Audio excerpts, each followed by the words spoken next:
Hello friends, PRK স্টুডিওর পক্ষ থেকে আমাদের ইউটিউব চ্যানেলে তোমাদের সবাইকে জানাই স্বাগত। ফ্রেন্ডস, আজ আমরা এই ভিডিওতে আলোচনা করব বিএসএনএল কোম্পানির তরফ থেকে একটি গুরুত্বপূর্ণ নিয়োগ সংক্রান্ত নোটিশ প্রকাশিত হয়েছে, যেখানে বলা হয়েছে তোমাদের বিভিন্ন পোস্টে নিয়োগ করানো হবে। এবং ফ্রেন্ডস, তোমাদের জানিয়ে রাখি এই নিয়োগ প্রক্রিয়ার জন্য কিন্তু তোমাদের কোনো রকম লিখিত পরীক্ষা দিতে হবে না এবং ফ্রেন্ডস তোমাদের আবেদন ফি বাবদ কোনো টাকা পে করতে হবে না। অর্থাৎ তোমরা সম্পূর্ণ বিনামূল্যে এই পোস্টের জন্য আবেদন করে লিখিত পরীক্ষা ছাড়াই কেবলমাত্র ইন্টারভিউয়ের মাধ্যমে তোমরা সিলেকশন পেতে পারো। এবং ফ্রেন্ডস, তোমাদের জানিয়ে রাখি এই পোস্টগুলোর জন্য ফ্রেন্ডস অবশ্যই পশ্চিমবঙ্গ 23 জেলা ছেলে কিংবা মেয়ে উভয়ই কিন্তু এই পোস্টগুলোর জন্য আবেদন করতে পারবে। তো ফ্রেন্ডস, এই নিয়োগ সংক্রান্ত সমস্ত তথ্যই তোমাদের সঙ্গে এই ভিডিওর মাধ্যমে শেয়ার করতে চলেছি। তাই ফ্রেন্ডস, অবশ্যই ভিডিওটি না টেনে প্রথম থেকে শেষ পর্যন্ত দেখার অনুরোধ করছি। পাশাপাশি ফ্রেন্ডস, অবশ্যই তোমাকে রিকোয়েস্ট করবো, চ্যানেলে প্রথমবারের মতো ভিজিট করলে অবশ্যই চ্যানেলটিকে সাবস্ক্রাইব করে পাশের বেল আইকনটি ক্লিক করে দিও। তো চলো ফ্রেন্ডস, বেশি সময় নষ্ট না করে আজকের ভিডিওটি শুরু করা যাক। দেখো ফ্রেন্ডস, বিএসএনএল নিউ ভ্যাকান্সি 2024, যেখানে ফ্রেন্ডস অবশ্যই নিয়োগকারী সংস্থার নাম ভারত সঞ্চার নিগম লিমিটেড বা বিএসএনএল কোম্পানির তরফ থেকে তোমাদের এই নিয়োগ প্রক্রিয়াটি সম্পূর্ণ করানো হচ্ছে। যেখানে ফ্রেন্ডস অবশ্যই তোমাদের চেয়ারম্যান এবং ম্যানেজিং ডিরেক্টর পোস্টে তোমাদের নিয়োগ করানো হবে। এবং ফ্রেন্ডস, তোমাদের বলে রাখি এই চেয়ারম্যান এবং ম্যানেজিং ডিরেক্টর ছাড়াও কিন্তু বেশ কিছু ছোট পোস্ট রয়েছে, যে পোস্টগুলোতেও কিন্তু তোমাদের এই নিয়োগ প্রক্রিয়া সম্পূর্ণ করানো হবে। এবং ফ্রেন্ডস, তোমাদের জানিয়ে রাখি এই পোস্টে যদি তুমি আবেদন করতে চাও, এক্ষেত্রে ফ্রেন্ডস অবশ্যই তোমাকে অনলাইনের মাধ্যমে আবেদন করতে হবে। এক্ষেত্রে ফ্রেন্ডস তোমরা চাইলে এদের অফিসিয়াল ওয়েবসাইটের মাধ্যমে আবেদন করতে পারো, অথবা ফ্রেন্ডস আমি ভিডিওর ডেসক্রিপশনে অ্যাপ্লাই লিঙ্ক দিয়ে রেখেছি, সেই লিঙ্কে ক্লিক করার মাধ্যমে কিন্তু তোমরা এই পোস্টের জন্য আবেদন করতে পারো। এরপর আমরা জেনে নেব ফ্রেন্ডস অবশ্যই কারা এই পোস্টের জন্য আবেদন করতে পারবে। তো দেখো ফ্রেন্ডস, ভারতবর্ষের প্রত্যেকটা স্টেটের প্রত্যেকটা জেলা ছেলে মেয়ে কিন্তু এই পোস্টের জন্য আবেদন করতে পারবে। এরপর যদি আমরা তোমার বেতন কাঠামো নিয়ে আলোচনা করি, তো দেখো ফ্রেন্ডস, তুমি যদি বিএসএনএল কোম্পানিতে নিজেকে ম্যানেজার পোস্টের জন্য সিলেক্ট করতে পারো, তাহলে ফ্রেন্ডস অবশ্যই তোমাকে পার মান্থ স্টার্টিং স্যালারি দেবে ফ্রেন্ডস অবশ্যই 80,000 এবং ম্যাক্সিমাম স্যালারি রয়েছে ফ্রেন্ডস অবশ্যই তোমার 1,25,000। এছাড়া ফ্রেন্ডস বেশ কিছু ছোট পোস্ট রয়েছে, সেই পোস্টগুলিতে যদি তুমি আবেদন করতে চাও, এক্ষেত্রে ফ্রেন্ডস তোমাকে সেই পোস্টগুলোর জন্য ফ্রেন্ডস অবশ্যই মিনিমাম স্যালারি দেওয়া হবে ফ্রেন্ডস অবশ্যই 25,000 টাকা এবং ম্যাক্সিমাম স্যালারি রয়েছে ফ্রেন্ডস অবশ্যই সেই পোস্টগুলোর জন্য ফ্রেন্ডস অবশ্যই 50,000 টাকা পর্যন্ত।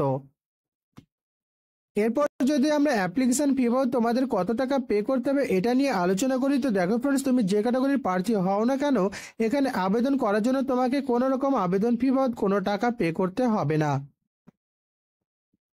এরপর আমরা জেনে নেব ফ্রেন্ডস অবশ্যই তোমাদের সিলেকশন প্রসিডিওর বা সিলেকশন প্রসেস কি রয়েছে।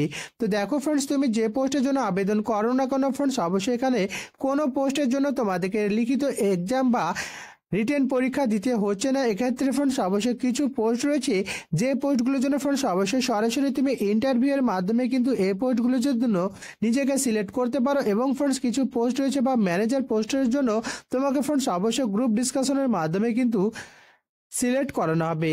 এরপর আমরা জেনে নেব ফ্রেন্ডস অবশ্যই তোমাদের এডুকেশন কোয়ালিফিকেশন বা শিক্ষাগত যোগ্যতা হিসেবে কি চাওয়া হয়েছে।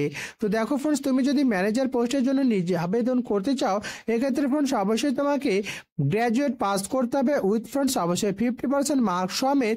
এছাড়া ফ্রেন্ডস তোমাকে কিন্তু 5 বছর ব্যাংকে কাজ করার অভিজ্ঞতা থাকতে হবে, তবেই কিন্তু তোমরা এই পোস্টের জন্য আবেদন করতে পারবে। এছাড়া ফ্রেন্ডস আদার যে পোস্টগুলো রয়েছে, সেই পোস্টগুলোর জন্য ফ্রেন্ডস অবশ্যই তোমাকে গ্র্যাজুয়েট পাস করলে কিন্তু এই পোস্টগুলোর জন্য আবেদন করতে পারবে। এক্ষেত্রে ফ্রেন্ডস তোমরা সায়েন্স, আর্টস, কমার্স যে কোনো বিভাগ থেকে গ্র্যাজুয়েট পাস করলে কিন্তু ফ্রেন্ডস অবশ্যই তোমরা এই পোস্টগুলোর জন্য আবেদন করতে পারবে। এবং ফ্রেন্ডস এখানে তোমরা ন্যূনতম পার্সেন্টেজ মার্কস নিয়েও যদি গ্র্যাজুয়েট পাস করে থাকো, তবুও ফ্রেন্ডস তোমরা এই পোস্টগুলোর জন্য আবেদন করতে পারবে। এরপর যদি আমরা বয়সীমা নিয়ে আলোচনা করি, তো দেখো ফ্রেন্ডস, তোমার বয়স যদি 18 থেকে 50 বছরের মধ্যে হয়, তাহলে ফ্রেন্ডস অবশ্যই তোমরা প্রত্যেকে এই পোস্টগুলোর জন্য আবেদন করতে পারবে। এছাড়া ফ্রেন্ডস তোমরা প্রত্যেকে জানো যে সরকারি নিয়ম অনুযায়ী সংরক্ষিত শ্রেণীর প্রার্থীরা যথাক্রমে বয়সে ছাড় পেয়ে যায়, অর্থাৎ এসসি কিংবা এসটি ক্যাটাগরি প্রার্থীরা এক্ষেত্রে 5 বছর এবং ওবিসি এ কিংবা ওবিসি বি ক্যাটাগরির প্রার্থীরা কিন্তু এক্ষেত্রে 3 বছর যথারীতি বয়সে ছাড় পেয়ে যাবে। তো ফ্রেন্ডস এই পোস্টের জন্য কিন্তু ইতিমধ্যে আবেদন প্রক্রিয়া শুরু হয়েছে এবং যত দ্রুত সম্ভব কিন্তু এই আবেদন প্রক্রিয়া ক্লোজ করে দেওয়া হবে। তাই ফ্রেন্ডস অবশ্যই তোমাকে রিকোয়েস্ট করবো, যদি তোমার শিক্ষাগত যোগ্যতা বয়সীমার সঙ্গে ম্যাচ করে তাহলে ফ্রেন্ডস অবশ্যই তোমরা এই পোস্টের জন্য আবেদন করে দিও। কেননা ফ্রেন্ডস এখানে কিন্তু তোমাদের কোনো রকম লিখিত পরীক্ষা হচ্ছে না এবং ফ্রেন্ডস তোমাদের আবেদন ফি বাবদ কোনো টাকা পে করতে হচ্ছে না। ওর জন্য ফ্রেন্ডস অবশ্যই তোমাদের শিক্ষাগত যোগ্যতা বয়সীমার সঙ্গে ম্যাচ করলে অ্যাপ্লাই করে দিও। তো ফ্রেন্ডস আমি এই নিয়োগ সংক্রান্ত সমস্ত তথ্যই তোমাদের সঙ্গে এই ভিডিওর মাধ্যমে শেয়ার করার চেষ্টা করেছি। এরপরে যদি তোমাদের মনে কোনো প্রশ্ন বা ডাউট থাকে অবশ্যই ফ্রেন্ডস ভিডিওর কমেন্টে জানাবে, আমি প্রত্যেকটা কমেন্টে রিপ্লাই দিয়ে থাকি। তো থ্যাংক ইউ ফ্রেন্ডস, দেখা হচ্ছে নেক্সট ভিডিওতে।